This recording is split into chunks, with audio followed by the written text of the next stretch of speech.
Hi, my name's Christopher Burgon. I own and run Christopher Burgon Solicitors. We are a specialist litigation and commercial law firm based in London. This is a series of videos for business owners, director and shareholders who've decided that they want to separate with their fellow director shareholders, but they want to do it without going to court. There are 7 stages to a process that I think is necessary to ensure that you separate from your business partner properly and legally without going to court, and this is the 3rd of those 7 steps.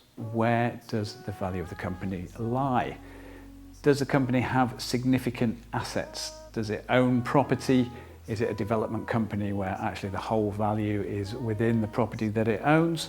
Or is it in its intellectual property? Is it a software company where actually the intellectual property in the software is what's most important? Is it a professional services business where actually the confidential information, the book of clients, that's where the value lies? You need to determine that with your fellow director shareholders, and you need to come to some kind of agreement about how much that is basically worth.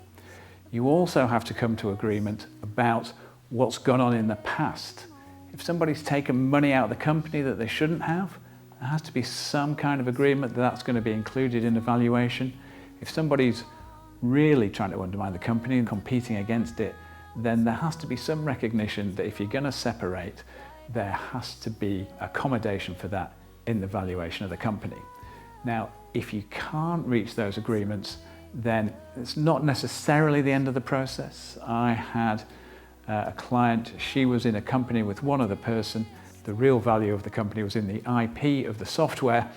He, the other person, refused to concede that the IP in the software belonged to the company. He said it belonged to him personally, but nevertheless, we were able to go forward to reach an agreement on the value of her shares without going to court.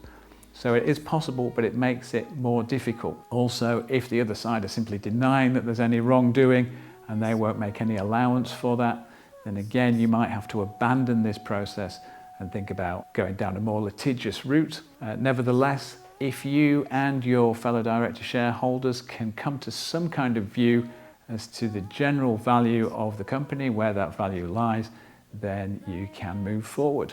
If you've got problems like that, where you can't agree on the value of the company or someone's undermining the company and you'd like to speak to someone about it, then we'd love to hear from you. Go to the website, press the book a meeting button, and that will take you direct to my calendar where you can book a meeting with me for 30 minutes.